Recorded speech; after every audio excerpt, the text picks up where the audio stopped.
Welcome back to the Daily News, everyone. Today, things are absolutely fascinating and a little bit grim, but some of it we can laugh at. Unfortunately, though, not really our first story, which is kind of sad. So, a month ago, this video was posted by Volition. Of course, Volition are the developers of the Saints Row franchise, right? And going down through the copy here, we can see that they are proudly celebrating their 30 years in the games industry.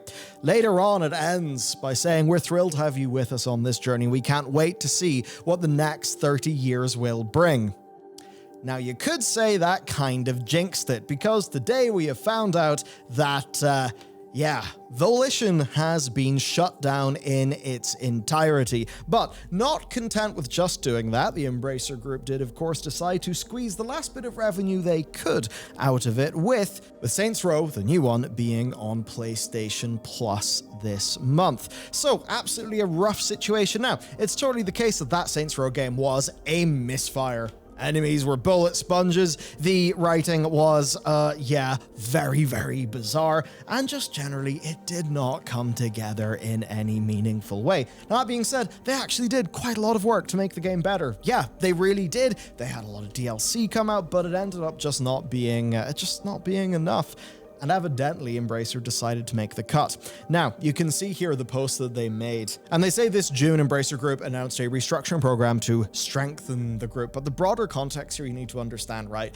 Embracer Group, who are a humongous group. Like, they have more staff than Ubisoft. It's just they don't have as much PR, but they own so many studios and so many publishers that themselves own so many studios, right? It's like one of those big, octopus situations where the many different arms of the Embracer Group are everywhere. Now, they basically had a deal that was worth an absolute shit ton of money go south, right? And this immediately impacted their future cash flows, and because of that, they announced that they had to make changes. In fact, the CEO of the group, he was on the earnings call the next day, and he looked like so much of the life force had been sucked out of his body. Evidently, then Volition are a casualty of that.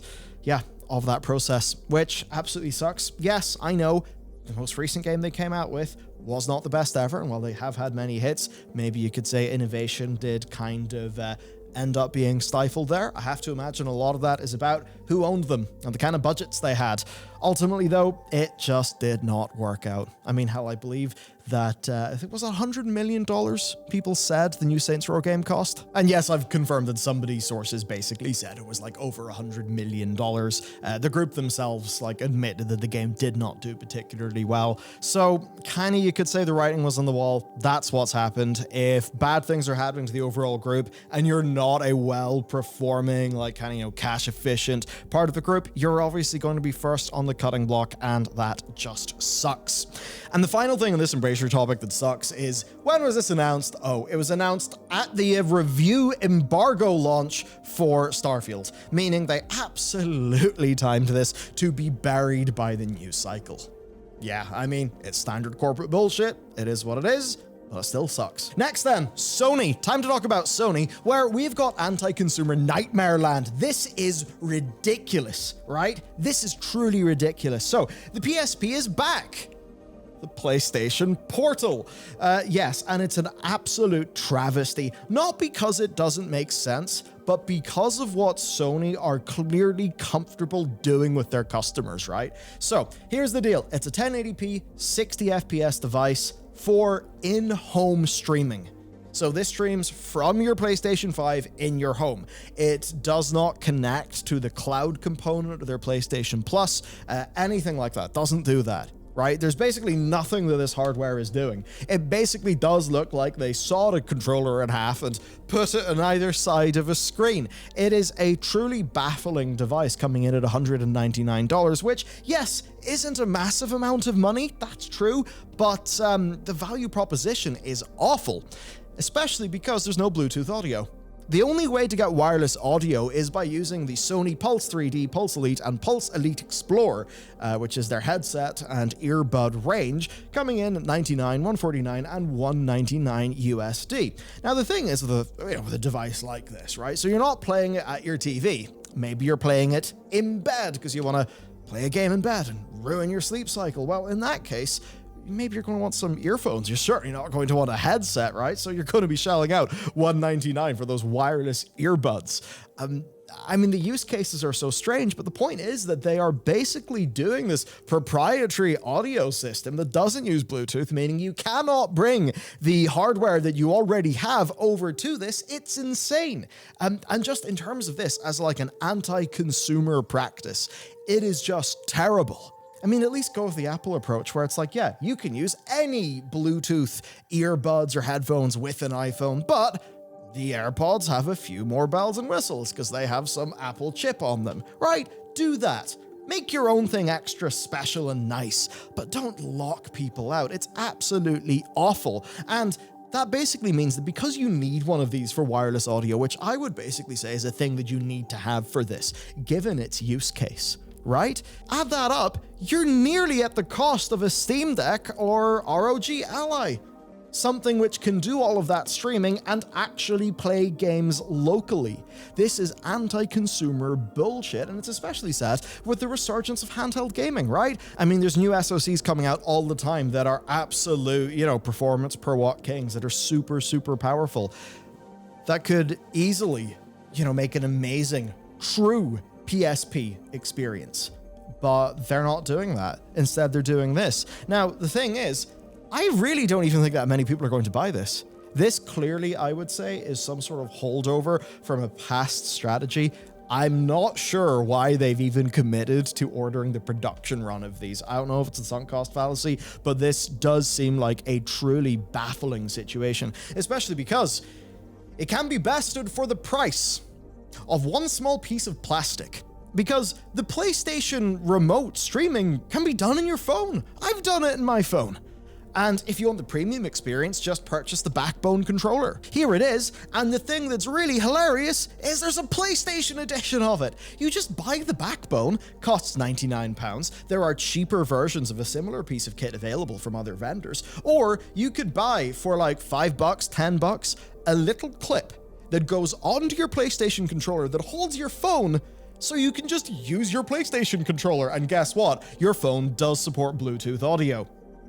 This is insane. I have no idea what they're thinking. Next then for Sony, PlayStation Plus has got more expensive. And actually, it seems to be a bit worse over in America. So the Essential tier has went up from $59.99 to $79.99, Extra from $99.99 to $134.99, and finally Premium from $119.99 to $159.99, making for a $20, $34, and $40 USD price hike on the annual plan, with the UK being a $10, $16.99, and £20 price hike, which, is less of a hike than the Americans got, but I think they ended up getting a better deal with currency conversion originally. Many people, of course, had stacked many months of the 12-month sub, on their PlayStation account before, because of promotions and such.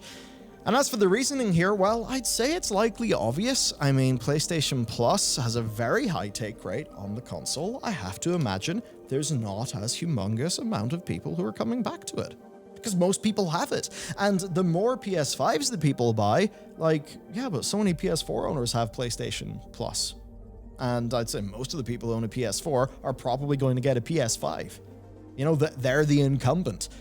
Who knows? How much larger will their reach get? Because right now they're mostly going to be selling PS5s to people who own PS4s who are going to have a pretty high chance of already having PlayStation Plus, which, means that I think they probably realize the best way to have a nice, happy effect on their balance sheet is to increase the average sell price now.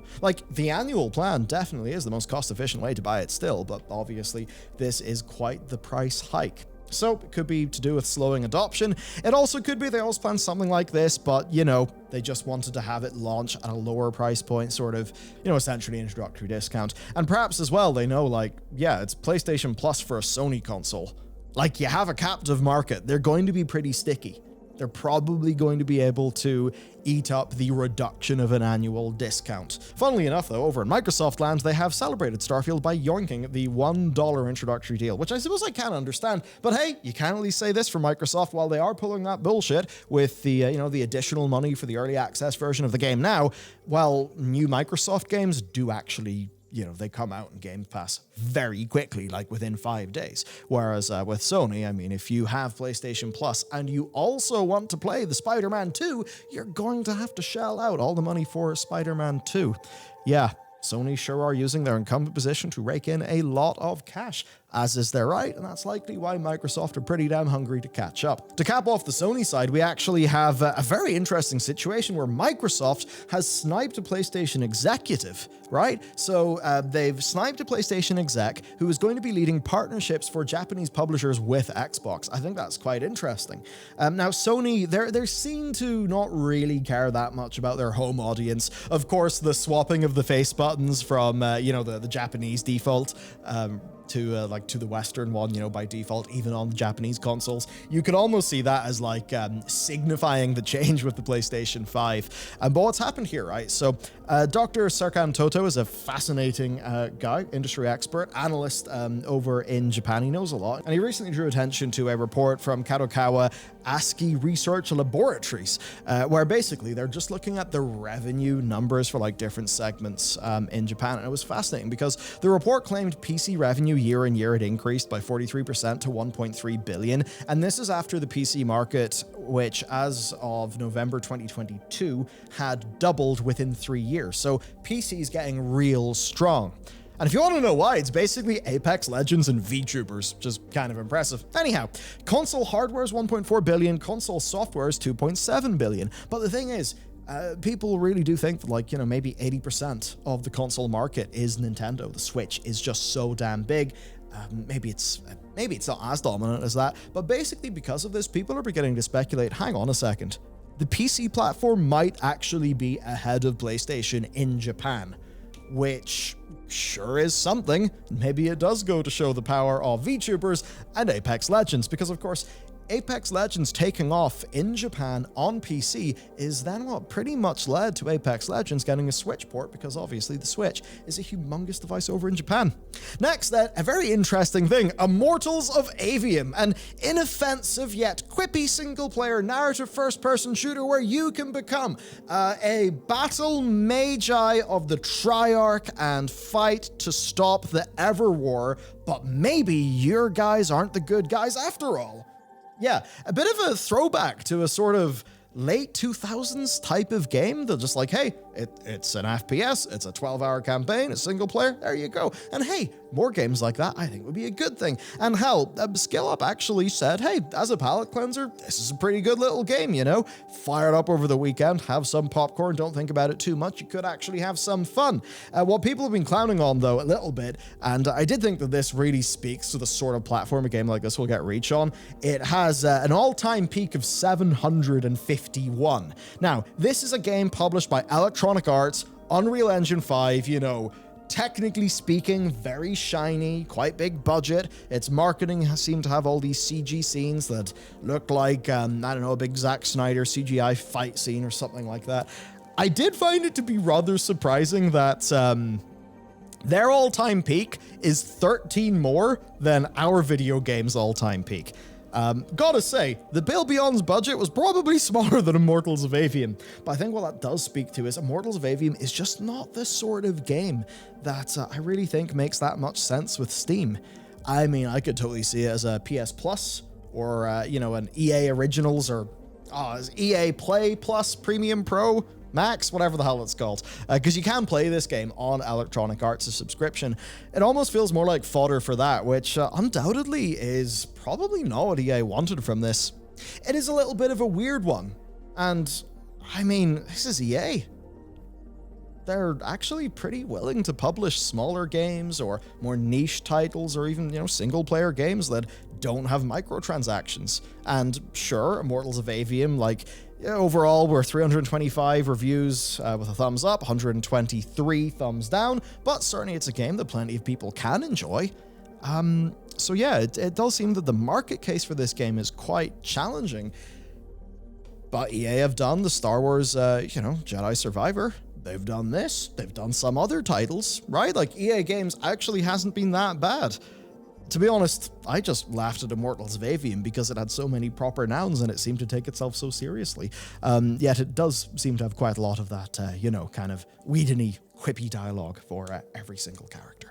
Okay, moving on then. And by the way, hey, if you want to support what we're doing, you can also check out the game that we made, The Pale Beyond, over on Steam. There'll be a link down below. Next then, interesting hardware news. I think this is important. So a YouTube channel I love and would highly recommend to you is Optimum Tech. He does great stuff. I mean, man, you should take a look at the custom mouse he made. Awesome. But he recently was comparing a NVIDIA 4060 to a 3070, right? And the 3070 can be like $20 cheaper. Not purchased new, likely. But the point here is, the 3070 is in raw raster performance, getting like 20 to 30% like better frames than the newer card, the 4060. Now, it does that, drawing nearly twice the power, but it's like, what, under 220 watts, which isn't that much, as he says in the video, like, if you've got a 650 watt power supply, you're fine. But the thing was, right, and this is in my head because I've been talking about Starfield lately, DLSS. Because DLSS 3 frame gen, at least if you're not playing a competitive game, especially if also NVIDIA Boost is supported, so your latency is okay, that is something that people really do want, right? Because, hey, games are getting pretty damn tough to run, and often DLSS allows people to get around optimization that is subpar. And it's really the moat that NVIDIA have built up. They want to say, hey, even if you have a 30 series or a 20 series, what you should do is you should buy a 40 series because that will get you frame generation. Why have a 20% performance increase from generation to generation when you can have a 100% performance increase? Asterisks. This is frame generation, not, raw horsepower. It's the moat that they've built around their product, and it means that people, unless DLSS is there, often they know, well, I can't play that game, I can't run it. So what's cool then is that, yes, while DLSS 3.5 is actually coming, AMD have talked about FX Super Resolution 3, which is their frame generation product, right? Now, I did find it to be rather hilarious that the two games of all video games, the two that they've shown it off on are Immortals of Avium and Forspoken. Forspoken, yeah, there you go. But anyway, what you're seeing here in Forspoken is a 53% average FPS. This is 4K ultra-high ray tracing with FSR off on, admittedly, an RX 79 XTX, which is itself like a pretty expensive card. That's turning into 175 frames per second. This is 4K ultra-high ray tracing, FSR 3 performance mode, and frame generation. So, for a lot of people, this is actually going to be really important because the big news here is that FSR 3, its minimum specs are an NVIDIA 2000 series card, and its recommended are an NVIDIA 3000 series card. So now I think you can see how this segment of the video has came together. On the one hand, we have Mr. Optimum Tech saying, hey, look at this, 3070, looking pretty good for that price point. And now, FSR 3 seemingly will work on a 3070. Which really does mean, like, for NVIDIA, other than like the 4090 having heaps of raw horsepower, like NVIDIA clearly skimped out on the like raw raster performance as much as they could with like the 4060 and 4060 Ti. They clearly tried to lean in DLSS, and it just shows whenever the competition can get their version of it that is also like, cross-vendor, does look pretty weak. But of course, as with all things, Sony matters if the game you're playing actually supports it. Okay, moving on. Larian are very busy. I don't want to go into details because honestly it would be a whole video and I'd be all day. But basically Larian have been doing a pretty amazing job patching the game. Of course, the PS5 version is coming out very soon indeed, and we see the patch 1 is out, fixing over 1,000 issues, and then we got patch 2. Patch 2 is actually coming quite imminently. There are going to be substantial performance improvements, especially to Act 3, which does make a lot of sense. Act 3, of course, will have been built a lot later. Also bug fixes, right? Again, especially Act 3. Also a more fleshed out ending for one of the characters, which actually is kind of related to some stuff that was cut content, but they actually went and explained a little bit more about that, where it's like, less cut content. It was more of an editorial decision where they felt that their epilogues were getting way too, just long, and that would ruin the pacing. but they basically have heard from players, no, it doesn't ruin the pacing, we want more. So some things there they'll be perhaps untrimming, but it's nice to see a developer actually just sort of talk about that yes, there will be stuff that if you sleuth around the game files, is in the files, but not the game. And you could think it's cut content in a bad way, but for them it's like, well, no, it's cut because it wasn't good enough to make it into the game. And I suppose they just wouldn't really have wanted to, go to the bother of ripping it out of the game, because maybe that would cause more harm than good. But anyway, expect a lot more work specifically on Act 3. It is clear that they are absolutely on fire with their development process, and they've also added Wither's Wardrobe of Wayward Friends, which will allow you to retire unwanted co-op characters from your party so you can just continue the campaign alone. So there you go. Overall then, I've got no idea what I've used for the title and thumbnail of today's video to be level with you, because I don't know what it's going to be yet. There's a lot of stories. They're all fascinating. I don't really know which one to choose to lead this video, so let me know what you think I should have went with. But anyway, regardless, I thought this was a pretty fun one to put together. So let me know what your thoughts are, and I suppose, enjoy Starfield weekend if you're in the early access, and I'll see you next time.